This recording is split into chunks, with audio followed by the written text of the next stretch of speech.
Hello, this is Jenny Luscombe, and this is Feeling is Healing. I've got no idea what episode this is. I was counting them at the beginning, but I've stopped doing that.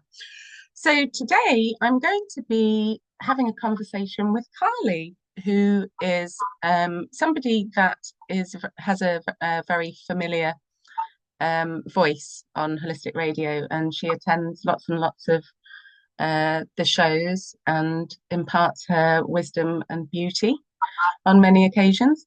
And I've come to be friends with Carly over the last year, and she does beautiful things like she just leaves me messages every now and then for no particular reason apart from to just appreciate me. And sometimes these messages come out of the blue, and I can't tell you how much it lifts me up when somebody is just so giving in that way. And I love being wonderfully surprised and amazed and uplifted. So yeah, we're going to have a chat with Carly today.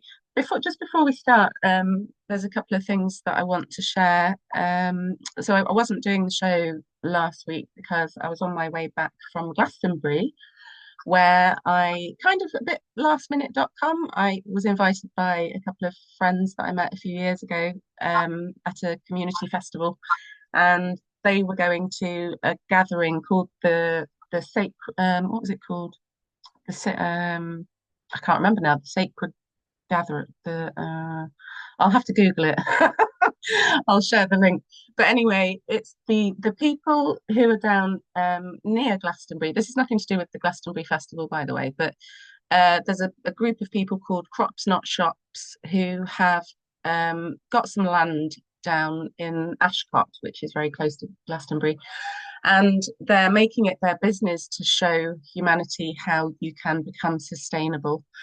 And I went down to see them with a friend a few years ago, um, just to have a look at what they're doing. And there was only about two or three of them living on the land at that time. And now I believe there's 12 of them. And they're all kind of living in bell tents or vans or kind of temporary structures on the land. And they are now growing so many crops in such a beautiful way, using the no dig method. It's absolutely incredible. Like if you can go on their website and have a look at what they're doing, it's amazing. And the amount of food they're growing, they can't eat it all themselves. They're sharing it with local projects, people in need. So the majority of it they're donating, and they've become sustainable. And so the festival that I attended down there was the most heart-based festival that I've ever been to. And it had the most amazing acts as well. Like the creativity was off the charts. Like that, there was a couple that stick out for me. There was this guy called Baby Beatbox. And he was using looping, like he was there with his decks, and he was getting the kids to make sounds into the mic, and then he was looping the sounds and making it sound really funky and had it set to a beat. But he was also, when he wasn't doing that, he was programming the kids in a good way. So he was saying things like, "You're so beautiful, and you don't need to change a thing, and you're just beautiful the way you are." And all these kids were just vibing to this guy. And I just thought, where did this festival get these people from? And then there was another band, they were called something like Lord Veg, the Lord Veg Funk Band, and they were all dressed up as broccoli and vegetables. And but the vibe was kind of a little bit of funk, like James Brown, the kind of vibe. And they were so funny. And every act was like either just really beautiful, the artistry was amazing. There was quite a lot of nudity at the festival as well. And it was nice that there wasn't any police walking around, like making sure we were all behaving ourselves. It was absolutely lovely, and I'm so glad I went.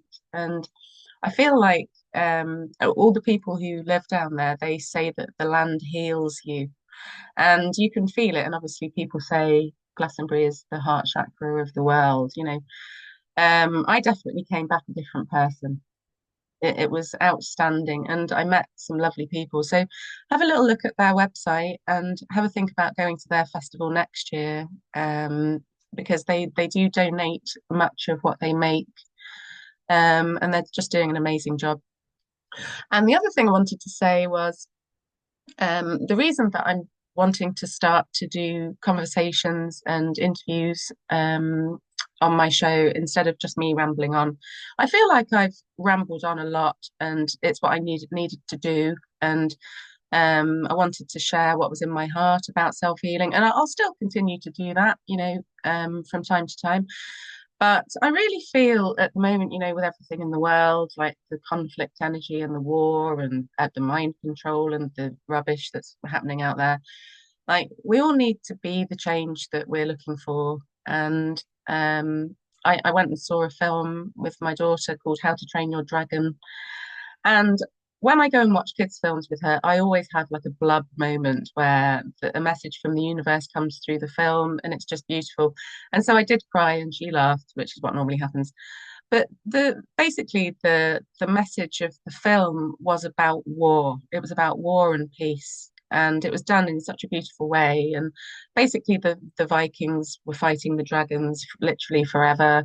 And I think it was because the Vikings moved into the land where the dragon's food was, so the dragons weren't happy and the dragons would attack them and then they'd attack the dragons back. And then it became their life where they were just warmongering against the dragons, and they never saw an alternative to that life. It was just war, war, war. And then the kid, who was the son of the chief, he didn't want to fight the dragons. He kind of wanted to please his dad, and he wished that he could be like everybody else, and he wished he could kill a dragon, but he just couldn't do it. And he secretly tamed a dragon and taught the other kids to tame the dragons, and showed that the dragons could actually just be friends and that everything could be different.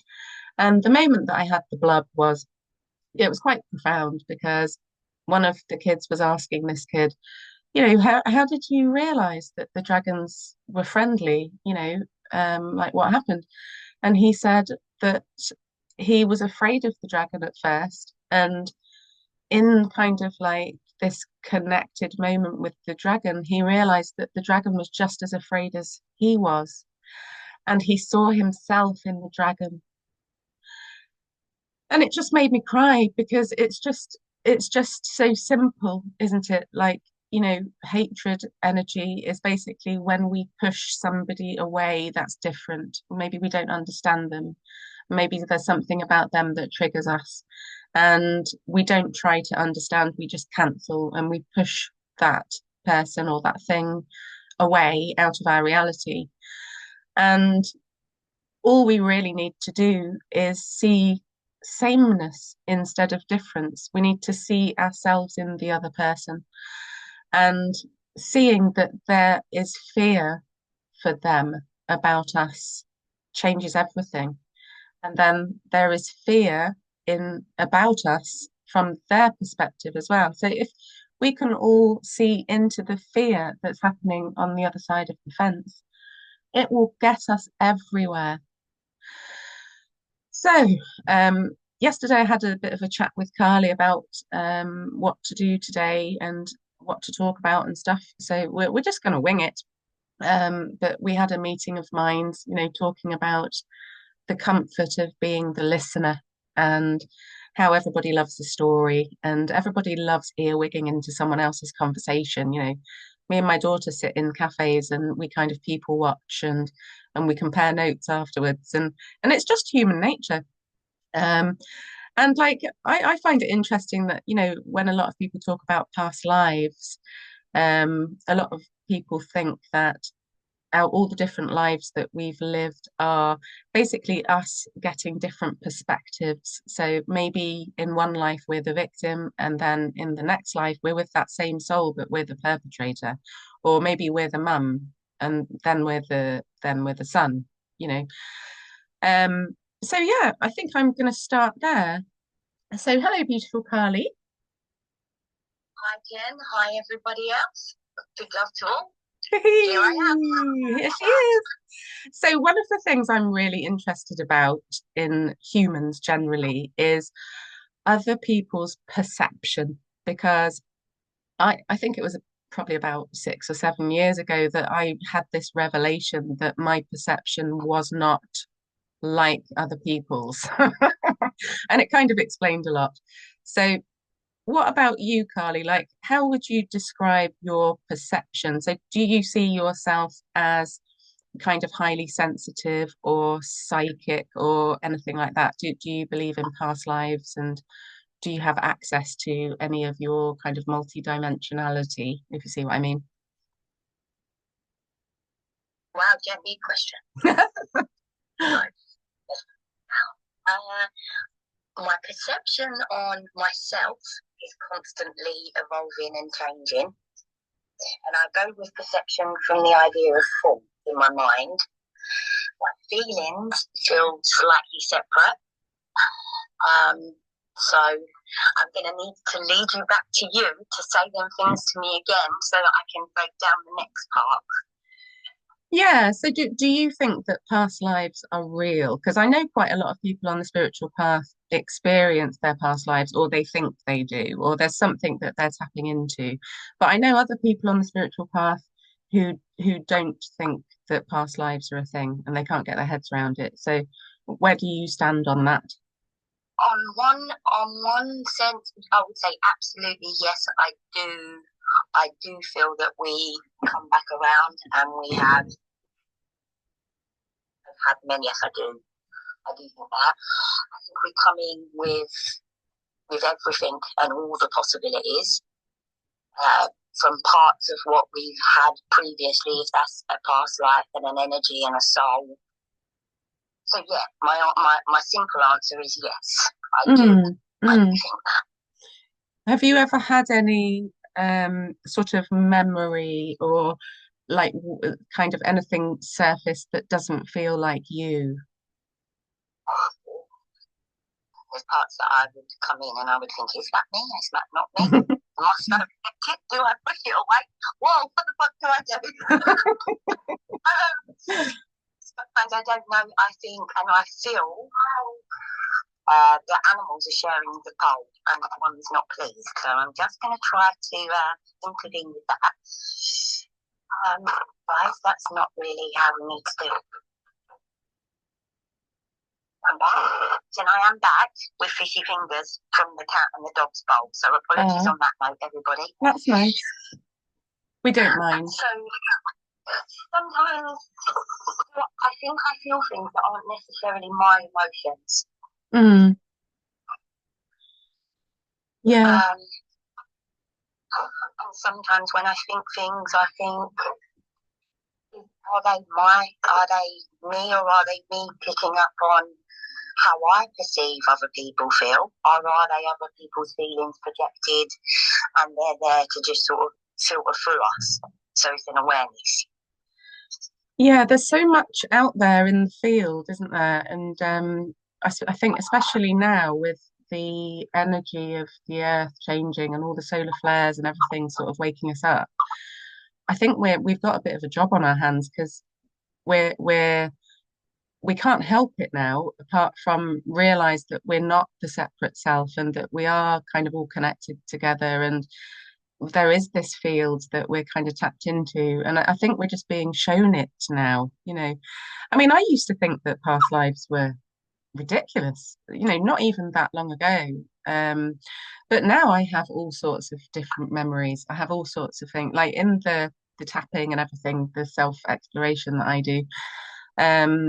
Loads of things have surfaced, and I've seen loads of like scenes of nature, but I've also seen loads of versions of myself now in different circumstances, which is kind of unsettling. But once it's happened a few times, you just kind of go, oh, okay, that's happening.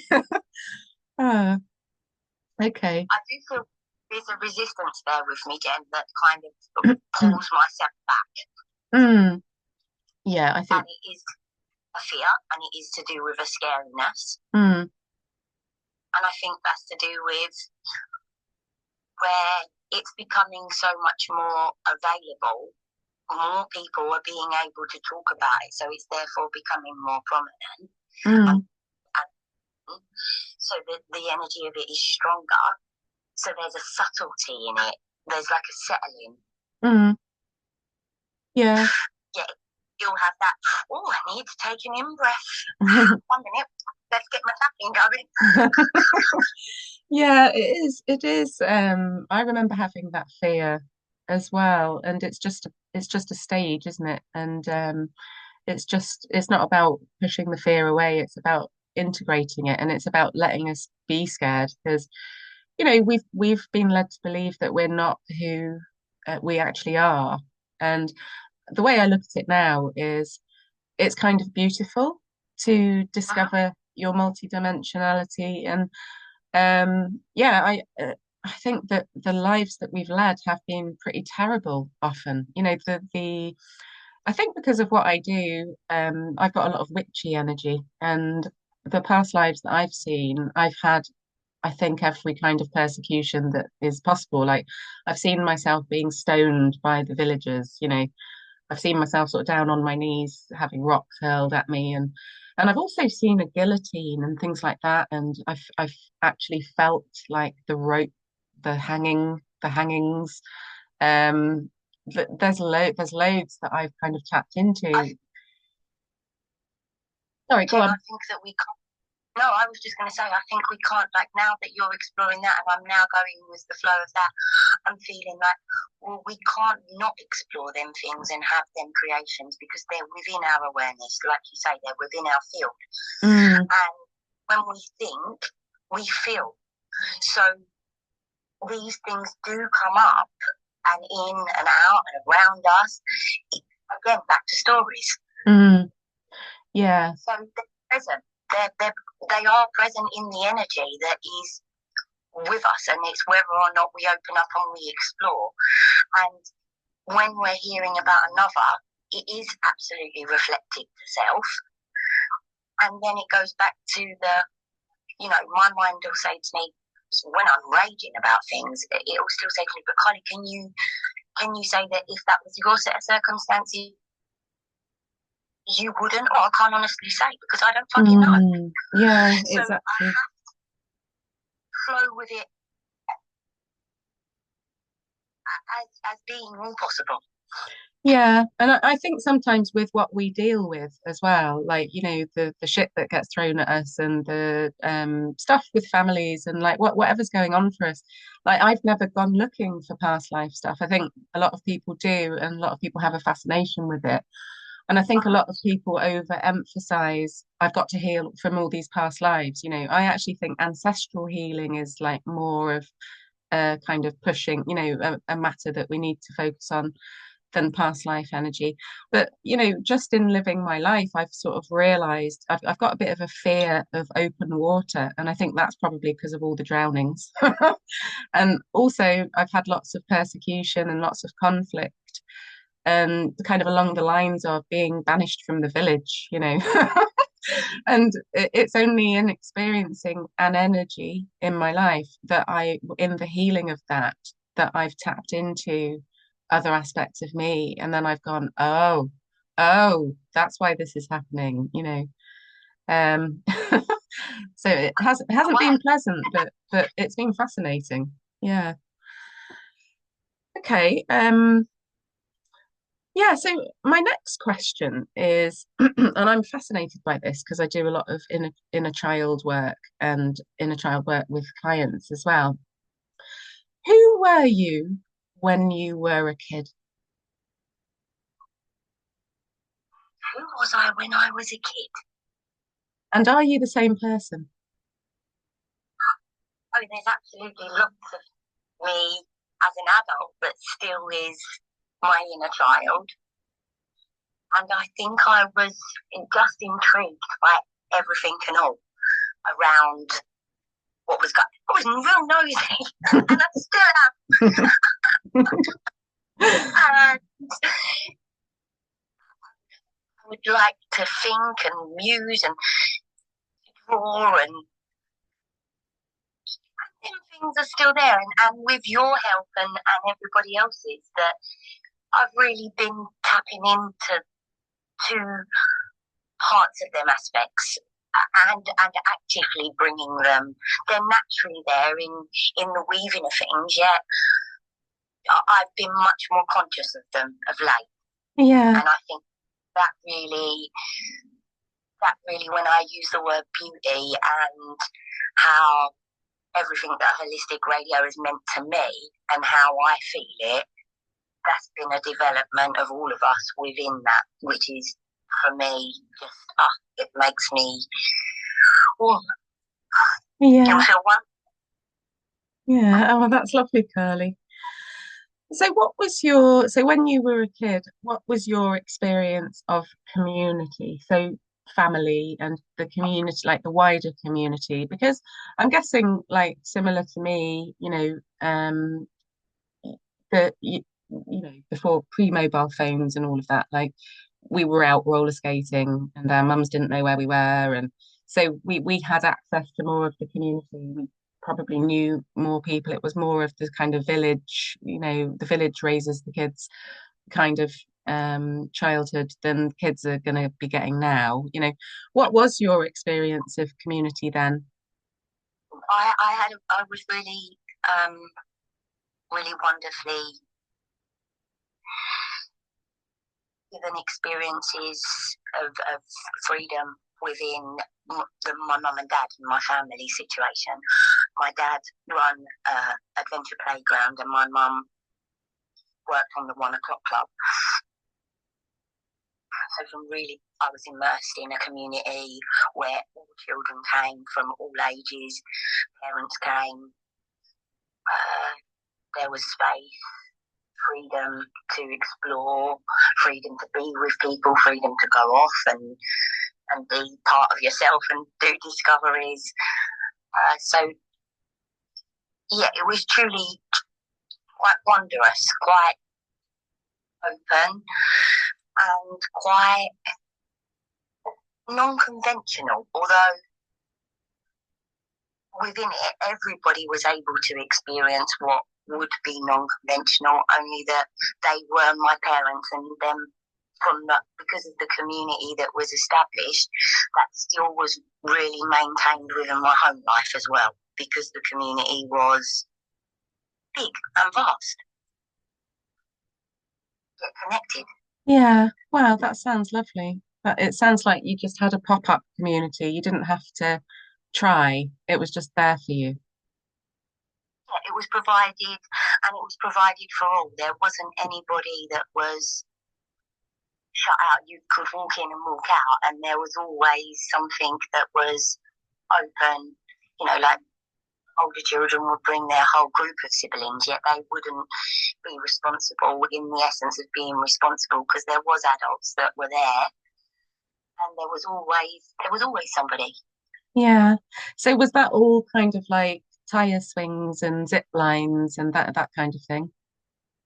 Yep, big rope swings, Yeah. and you know, beyond that was like fields and lakes, and they would go on days out and do all sorts of things. There would always be art activities, like just free art, like just do what you please, paint, all things to kind of make, clay, cooking. There was basically, I think, a bit like how if you've got a good youth club nowadays, yeah, it didn't run from, a session from 6 o'clock till 7:30. It was like an open house. I know that I'd be late to school regularly and often go to the playground rather than go to school and then go in for lunch, and and it may stay on. They would do file. Everything would kind of be encompassed within that space. People would come in and just was able to be themselves. Yeah, well, that sounds like quite an idyllic childhood. Yeah, it sounds lovely. Yeah, there was some wonderful times.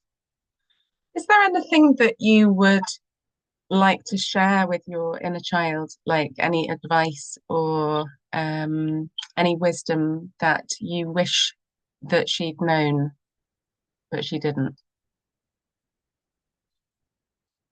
maybe embrace more of who you are, Carly. That just come to mind, Jen, and out of my mouth. That wasn't like a dialogue or a conversation. It was just there it is. Yeah. Yeah, that's nice. Well, I think that's intuition talking when it's just suddenly there, when you don't have to overthink it. Yeah, okay. So my next question, what's been your experience of being an awakened person on this planet? What's that been like for you over the last few years? I think in the last couple of years, again, I've been a listener, I've been a learner, I'm a student of the universe, I'm an explorer, and I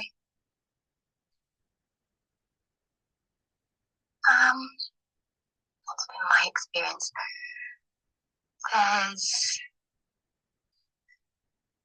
It's not always blissful, it's not always beautiful, yet there's something within it that, and I'm going to go to Evian here, it isn't there to stay. It's going to it's going to help us on our way to explore other ways. Yeah, I feel like there's more of a question there, Jen, than my explanation. Yeah. How do I navigate being? Give the question to me again, Jen, please, so I can go over it again. What's been your experience of being an awakened person on this planet? What's that been like for you over the past few years? It's been a learning, yet that's what life has been constantly from the beginning. I'm not saying I'm always conscious of it. If we was to go into, like, if I say I'm awake and I see and I view life like this, other people don't, that kind of gives me a feeling like I'm potentially separating myself from other. Yeah. So that's not really, I don't know, that's not really how I would put myself in that pool of movement. Although what I'm saying is making sense now. Yeah, no, it makes complete sense. And obviously the whole thing is evolving, isn't it? And like you say, it's temporary. It's not like you know, us and them, the awakened ones and the non-awakened ones, like that can't continue. And it's all evolving, and it's all gonna be. There is I when I look at polarity, I can look at something that way and then completely look at it the other way and think, fucking hell, where do I meet in the middle here? Yeah. How harmony, where do I get that balance? Because in that circumstance, absolutely yes. And yet, opposite circumstance, maybe no, and I would be firmly no. So achieving that within myself is like a work in progress constantly. So to add into the mix, like, you view it like this, I view it like that, I feel there is that, with people that I mix with, sometimes a lot of their views, I think, oh, actually, I really don't see it like you. I feel this, and we get on that aspect, yet we don't agree on that aspect. And so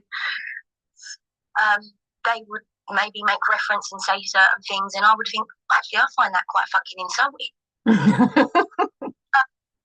Because now you're pushing your agenda just as much as other people are pushing their agenda. So then I try to come back to this like neutrality, but I'm not neutral.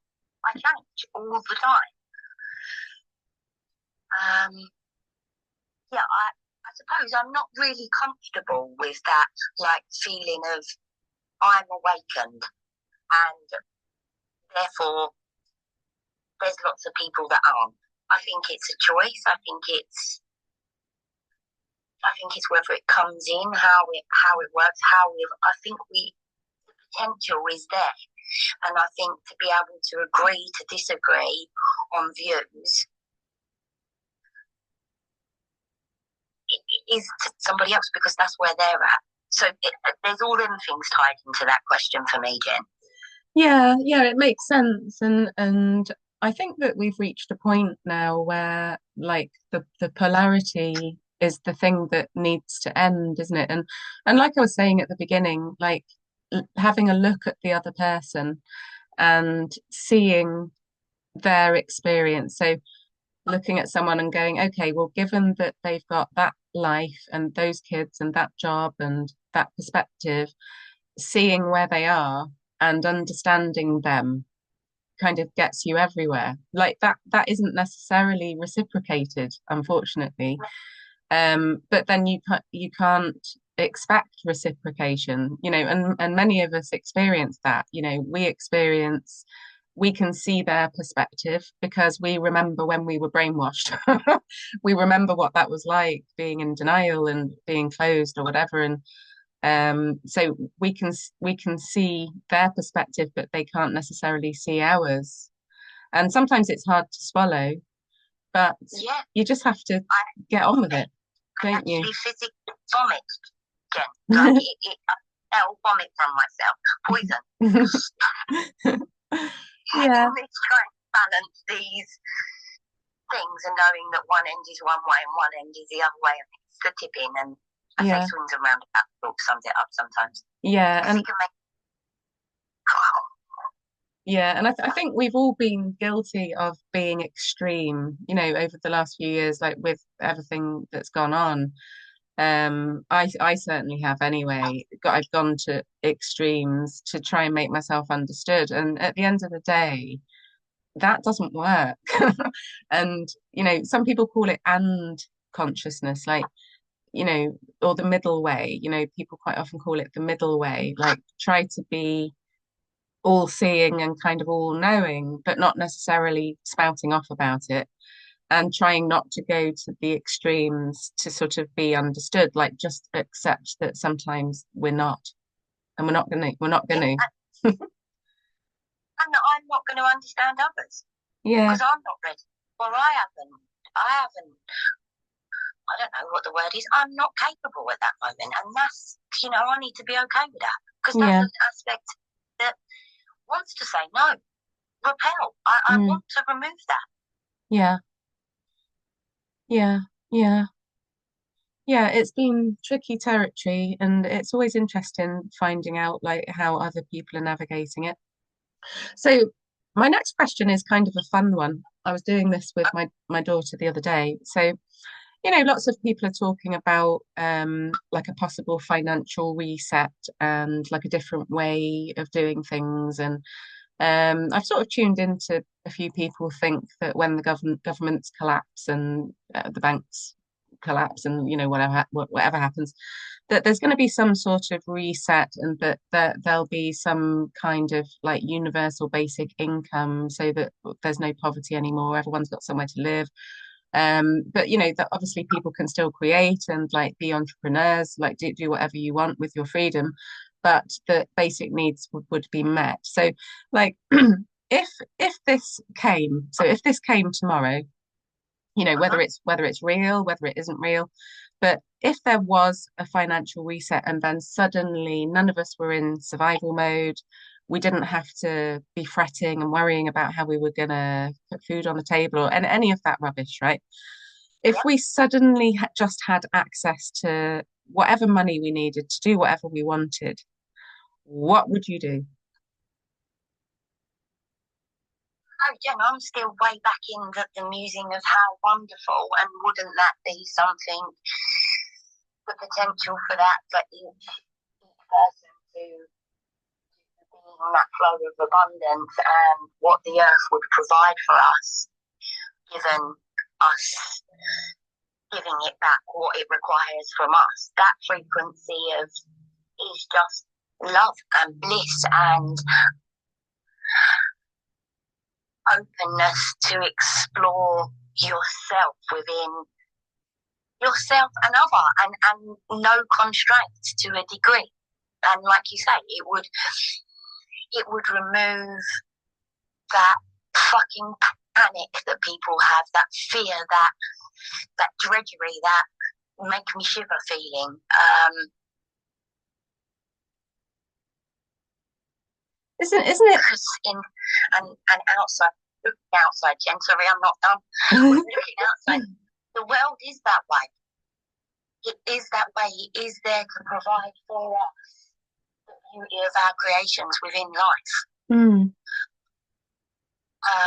So if I was to look at it from only that angle, not only for myself, yet for all others, that's wondrous. Yeah. It's just sheer relaxation. I don't mean relaxation, I mean relaxation of my body, like dropping in and coming home. Yeah, it's I think it's such an amazing exercise to just go there, to just go there, because we don't realize how wired we are for survival and like expectation of doom, like all the doom. I don't like expectation. That word fucks me off. Yeah. Admittedly, I've got lots of things connected to it, and I maybe need to do some time with it because I'm a challenge. Yeah, I think expectation is a very difficult one. Because I think it's been an agenda as well to keep us all kind of locked into this like quest for perfection and like a quest for things that aren't real necessarily, like Disney sort of happily ever after, yeah, I share your feelings actually about expectation, and it goes hand in hand with disappointment, doesn't it? Not my favorite things either. But yeah, like I love to go there in my head because it's almost like your body doesn't know what to do with the notion of everyone having their needs met. So like no homeless on the streets, no fear of what to do about illnesses. Like everybody could afford to see the specialist or, get the help, solve the problems, like whatever it is. It's such an unfathomable, weird energy to tap into because it's so upside down. And like you say, it's so actually what nature is. Like the earth has been trying to provide for us all this time.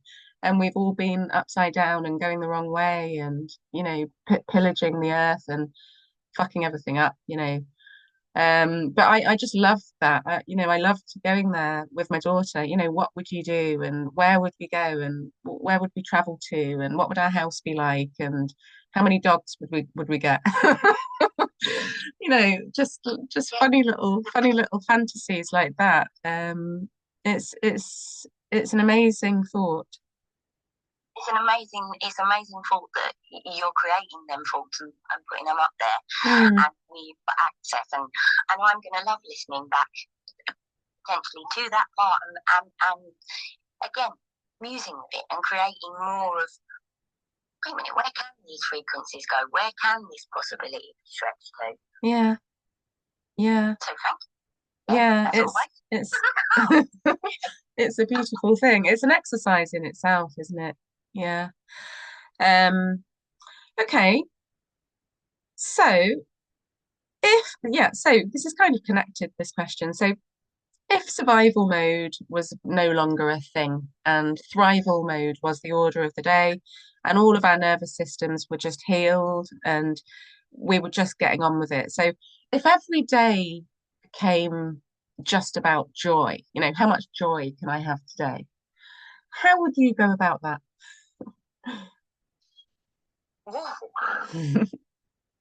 Oh, there is lots of joy in my life, and I do kind of walk that way. Yet the frequency of what that would create, if that was created across the board, would be something that I don't think, that my body, that would be a bodily response. That would be something that was so immense because the light that as in shining light. I mean, the what would I be able to see? What would like the I don't know if the right word is nuance of other folk, like just like wow. I even comprehend. I don't even think colours would be the same. No, I don't think they would.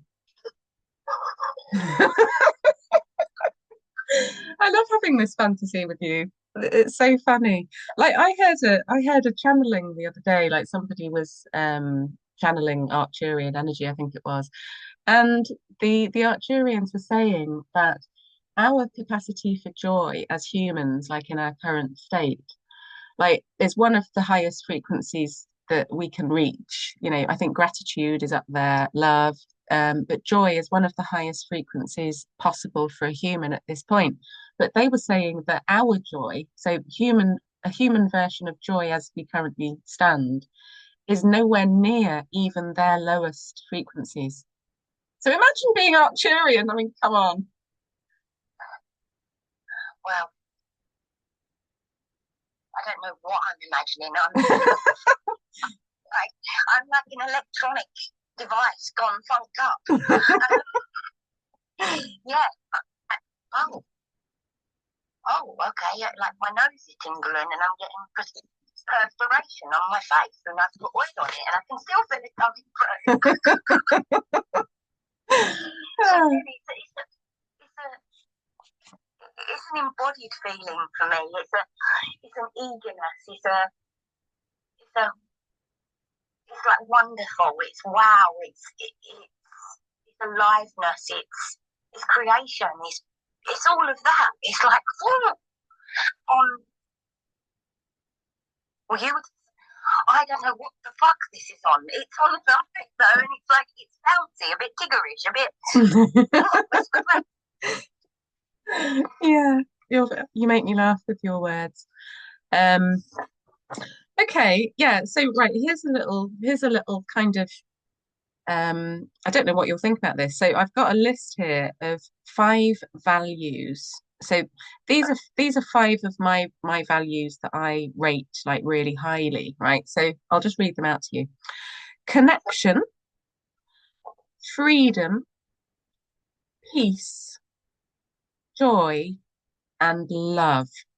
So I'll read them again to you. But if you had to put those in order of priority for you, so in terms of which of these values you value the highest, which one would you put at the top? And then which one would you put second? And then which one would you put third? So connection, freedom, peace, joy, love. What would you put at the top? I'm gonna say, yeah, I might change this up as I go along, Jen. Mm. I'm gonna say peace. Yet love doesn't always create peace. So as a priority, I'm not sure whether love ought to come first. So connection maybe is the first one. I feel like I'm playing a game show now, and I can see ring. Wait a minute, which way? Joy. If we was all working from a place of joy, then inner joy would create love, would create peace. He didn't, so I've kind of, that's not the one, but that's the one coming in. Then I'm only with joy, love, and peace. Isn't it hard to do? Yeah, connection says to me, then things would come from that, but do they need to be before that? And what was the 5th one? So I've got connection, joy, peace, love. Freedom. Freedom. I think that would come from all of those things. Yeah. Yeah, you might be right, actually. And I think it's a really good game to play with people that you know, because when you have those kind of conversations, you find out things about people that you didn't know. And values, I think, is a really interesting one because not everybody really knows what their values are. And, that's not a criticism or a judgment or anything. It's that we have kind of had it beaten out of us. And like, because of all the programming and stuff, like the majority of our lives, like many of us have lived not believing that we can have what we want and what we value. But yeah, like I think my top one is probably freedom. But like you, whenever I try to rank them, I go into a little story. Oh, but this would bring that, and kind of exactly what you did, really. Um, and an interesting one about connection and freedom is that that's actually a massive split that all humans have. Because if you think about when we were kids, in order to remain connected and approved of by our parents, we had to shut down aspects of ourselves.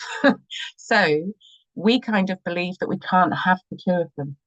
We can't. I think I have this opposing thing within my my horoscopes.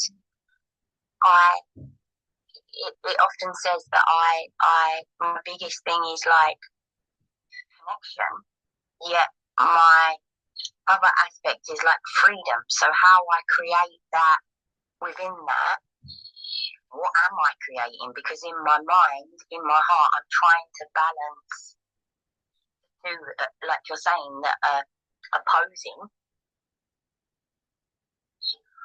my wholeness of it all says to me, well, it's all part of the all. Yeah. Yeah, maybe they're all part of each other. Mm. What is freedom? Like freedom from what? I am free to think. Well, has things been imparted on me? Have they been pushed on me? Yeah, like everybody else. Yeah, it's how I develop my. It's how you walk. It's how you talk. It's how you mix with. It's freedom is, I suppose, freedom to me is being able to explore. Yeah. And that's all aspects of all of it, even the fucking shitty bits. Because that's still an exploration. It's not particularly nice. But then would I have the value for the niceness, for the appreciation of the beauty and all of those parts of it? Or would I just take it for granted? Yeah. Yeah. And like ultimately, I think we can have it all. I agree. And there has been something within me from a young child that's like, this is your life, this is your creation, this is your exploration, this is you as part of the whole. I'm not somebody who wants to go and explore the world yet. Now I'm looking at it and thinking, maybe am I? Where did that come in? Yeah, it has come in. Yeah. I need to have a cough, so I don't know if I'm moving something through here, Jen. Yeah, you might be. So I need another cigarette. So that's so interesting. Like, hasn't that been an interesting chat? I've got like one more question, and then I've got a little game to finish off with. So my last question: what are you most excited about currently?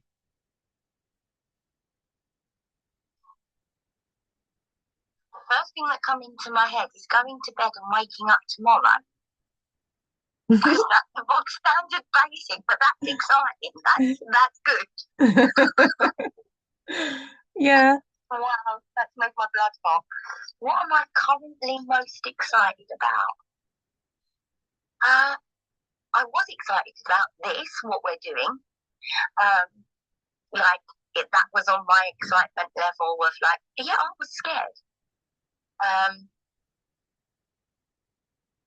Right now, what am I most excited about? Jen, I don't actually know. I think it's still this, because this is still happening, and then I've got time to explore and muse over that. So that's the right here and now. Yeah, I think you are a very present person. I think that's why I like you. But it's interesting how you said um that you felt scared, you know, about I can't remember what you just said, but like fear, it's interesting that you said that because fear and excitement actually in the body, the feeling of it, are really similar.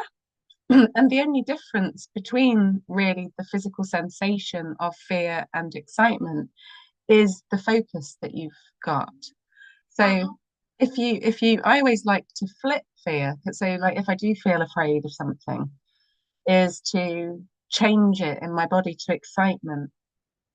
Because like often when you're scared, like, you know, obviously you coming on the show with me today, like is out of your comfort zone. And like, you know, taking a risk is often like a profound thing and it moves you and it shifts you and it changes you. So the fear is really excitement. It's kind of the same thing, you know, because the fear is an anticipation of something. Yeah, And it's a jiggly dangly. That's how I would feel it. And then if I could roll with it, I can go one way into that way to myself and go down that road, or I can go that road. And I had the fun to say to somebody else, you need to embrace different things. And I thought, who the fuck are you? You embrace some different things, Carly, and go out your comfort zone.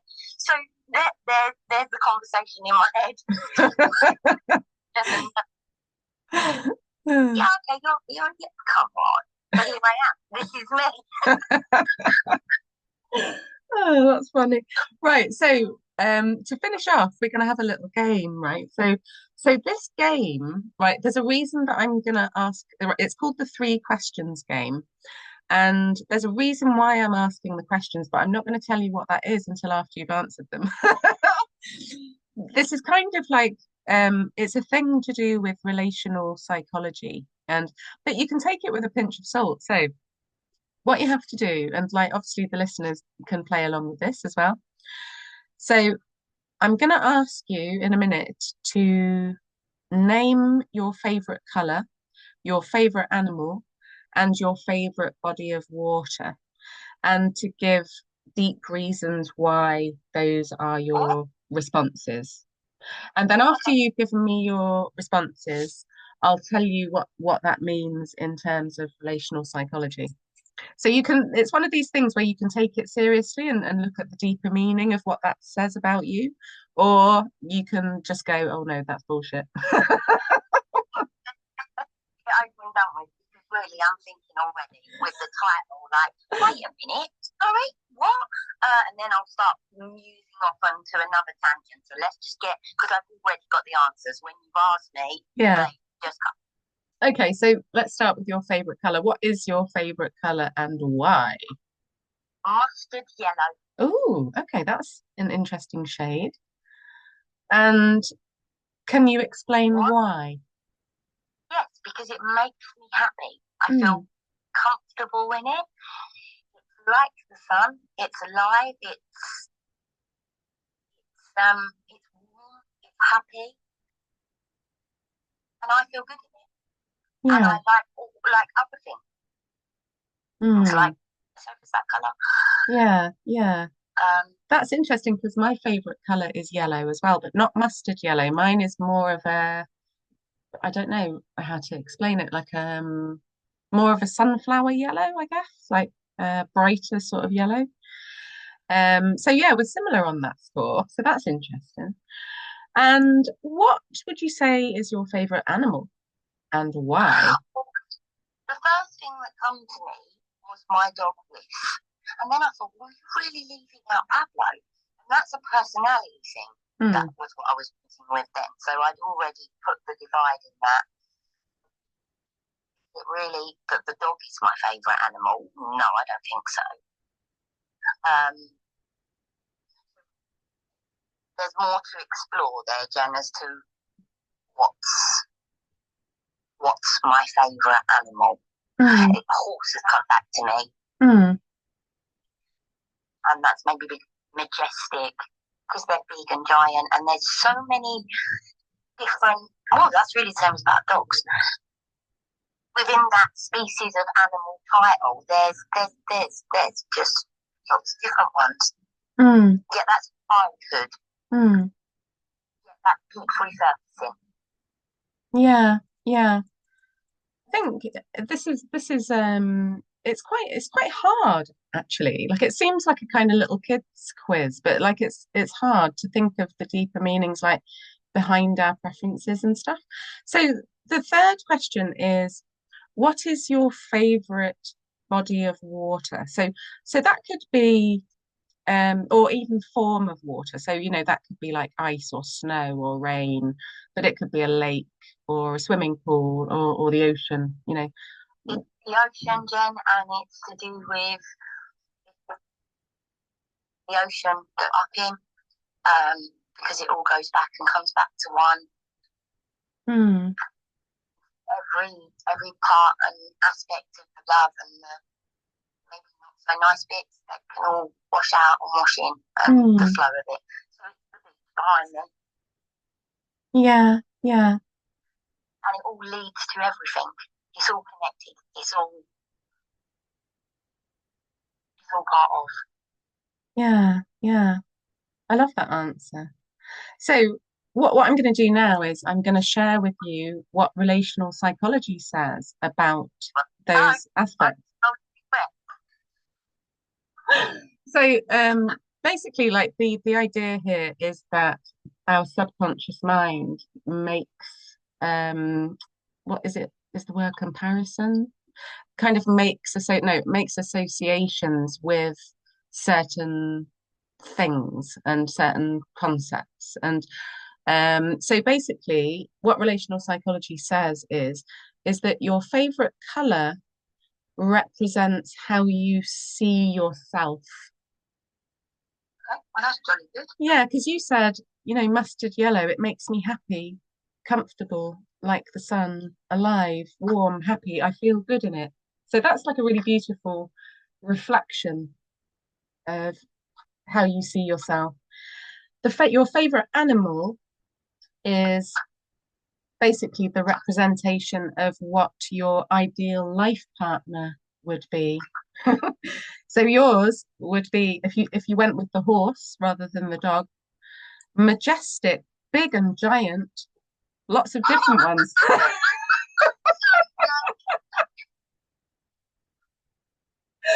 I was chuckling to myself when you said that. I'm going to say with because that was my first one that I went with, but then I was thinking, oh, wait a minute, the horse. And all I was thinking is, actually, horses have got really big teeth, and Whiff has got these tiniest little teeth. And I would say to him, oh, Whiff, show me your teeth. I love your teeth. Like, we could get a partner. I thought, oh, God. I'm having to burn myself.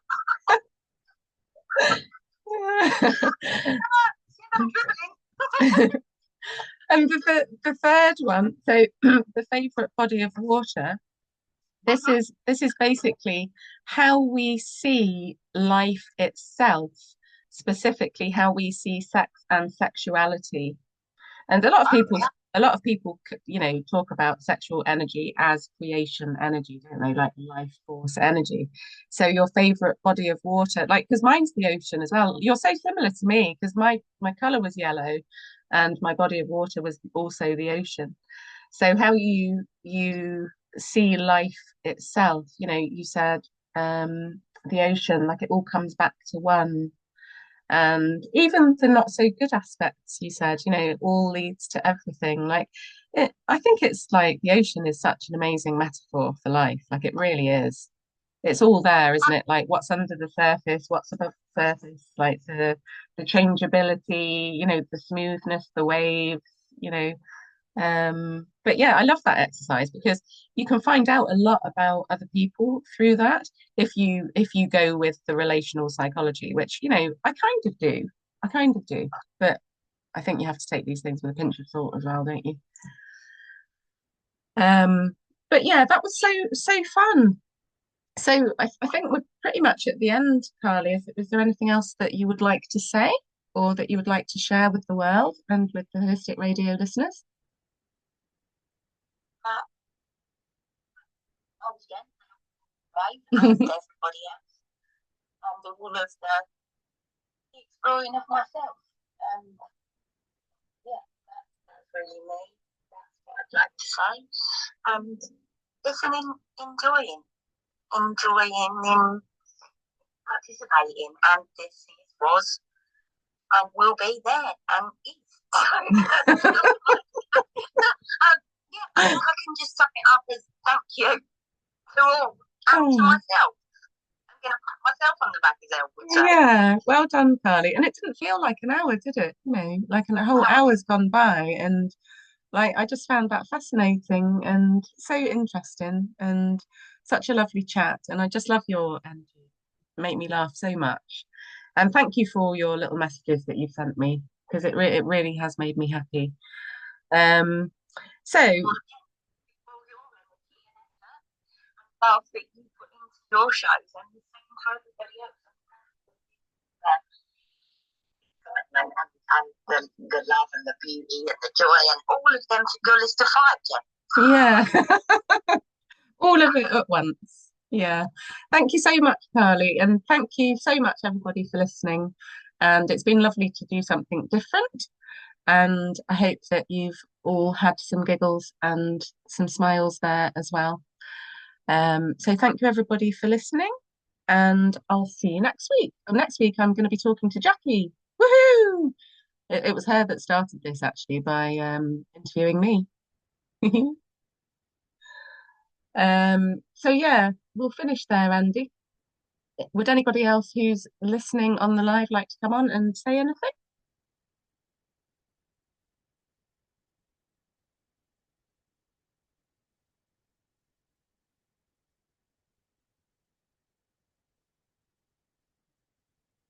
I think that's a mic drop moment, isn't it, Carly?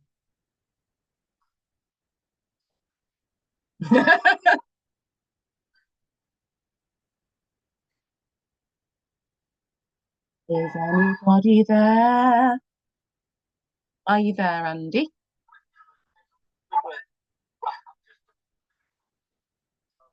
Oh,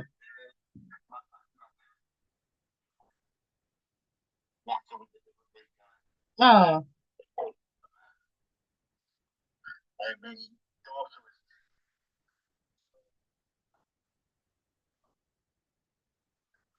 from just down the road, and he was absolutely over the moon. And he said she loved it. It was great. It was definitely, absolutely wonderful. Anyway, I've just given him another one for the chef. If you decide that you want to sort of snaffle it away and not let the chef have it, then that's fair enough. But I'll make sure you get the next one next time. But I have got a question for Carly.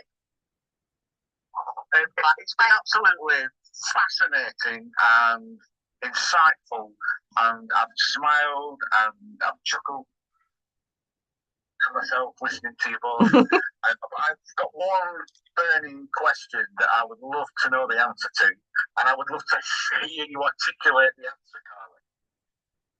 Thank you, Andy, for all of that compliment. Can you describe the Carly before holistic radio ever came into your radar and the Carly today? Very deep, very introspective, and very afraid of showing certain aspects of myself. So a lot less braver, a lot less courageous, a lot of hiding parts of me that really I admire and find beautiful in others. So instead trying to grow. So they're all the blessings that everyone's fault. And now I'm going to get emotional, Andy, so I just need to go, okay, let that go. So that's that. That's so profound. As I hope it answered what you asked me. That's so testament to. It's so testament to it. It's what you say. It was a wonderment on my part, wondering, because I didn't know Carly before Holistic Radio. So my wonderment was, who was Carly then and who is Carly now? So anything you say is yes. It's perfect. It's a blessing that you brought forth in your creation, and everybody, that emotion is beauty. That is the all and everything, and it blows me away. I do come back. Absolutely beautiful. So who is Carly today? Then what would you say are the differences between Carly today and Carly then? I'm choosing not to hide so much, Andy. I had a funny feeling that you would say something like that, like you come out of your shell, if you will. I know it sounds a bit cheesy and corny, but it covers a lot of bases where you've evolved, you've grown, you've become more confident, you've become a version of who you used to be. So And if you think about it, Carly's just one person who comes on a lot of the shows. Like, look at your ripple effect, Andy. Like, look at what you've created here. Like, think about all the healing that all these beautiful souls who listen regularly, like, think about all that healing that those people are doing that you never hear about. You know, multiplied by however many. I mean, so beautiful. I don't see anything other than what I see via Holistic Radio. So I get snippets when I hear conversations like today's show. I get little snippets of how I have affected other folk in a very simple way, and how it's helped, and that makes me feel warm. That makes me feel, I'm not wasting my time, and there's nothing madness, as it were. Yeah, thank you so much, Andy, for everything that you do on behalf of all of us. Yeah, but you see, it's the thing. I don't really do that much. It's you guys. It's all the presenters. It's the people that interact. It's the people that you guys do all the magic. I literally don't really do anything. And we all do our own little bit, and together we create the magic. Sorry, Andy. I'm sorry, I need to come in now. I just want to say you do something, actually. You do something very similar to actually what I do in other areas of my life. You connect to people, and that's really important. Yeah. So thank you for that. I understand that. Yeah, you're a connector, but you're also a container. Like you provide a container for people to be themselves in. Because if I wasn't doing this show, I wouldn't have learnt how to be myself in the ways that I've kind of developed over the last year. I was making a couple of videos and stuff, like a bit half-assed, but I've been able to commit to myself as a result of you and what you've created here. And then I've been able to help a lot more people than I was helping. So you've created a container for all of us to find our voices. And thank you. It's amazing. That spark is now a humming light. And you still hold it and continue it, and it's just built momentum. I go back and listen again and listen to other things. And, wow, it's just a pool of of creation. Yeah. Knowledge should be free and shared freely. And that knowledge can take many forms and shapes and sizes and emotions and feelings. And that's the fucking beauty, and you didn't. I'm not. Pat yourself on the back, as Elf would say. If I'm wearing the badge, it's getting doing this.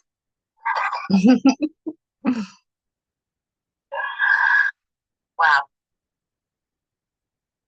So I'm wondering if anybody else has got any questions for you, Carly. Oh. I'd like to Charlie, sorry. Let me some all ears. Yeah, so instead of one animal, you could have three. You've already had your dog and a horse, right? What would the third one be? Is it allowed to be like a kind of, I don't know what the right word for it is, but let's say one that isn't necessarily walking the earth? I would say a creature, yeah, a creature. Okay. Either a mythical creature or a real creature. I know I'm just distorting Jen's question now, and I don't need to question.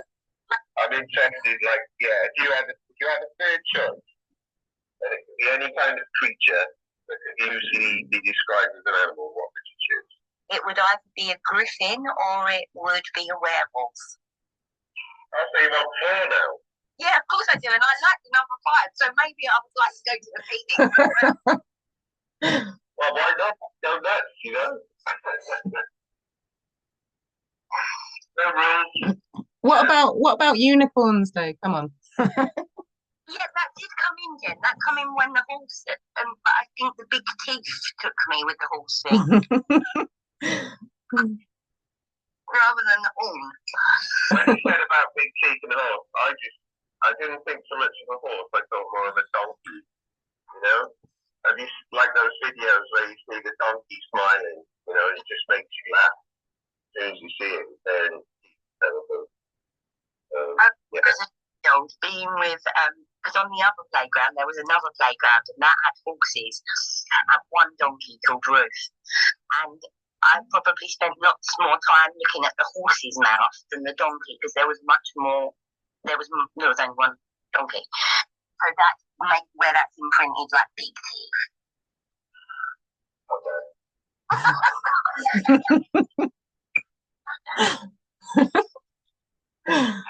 You're conversating about little teeth, right? Say what? Your big horse teeth are compensating or balancing your dog's little teeth, right? If I got that one. Something about little teeth and the dog, and whose big teeth? My horse teeth, did you say? Oh, your horse, big teeth on the horse. Yeah, maybe I need a horse. That has been calling and been saying to me, Collie, go ride a horse, like, get out of your comfort zone again, go back to your inner child again, and that's your work. There you go then. Yeah, so that's maybe a next one. You never know, I might find a unicorn. Yeah, well, saddle up, sister, and hit the plane. Thank you. Don't let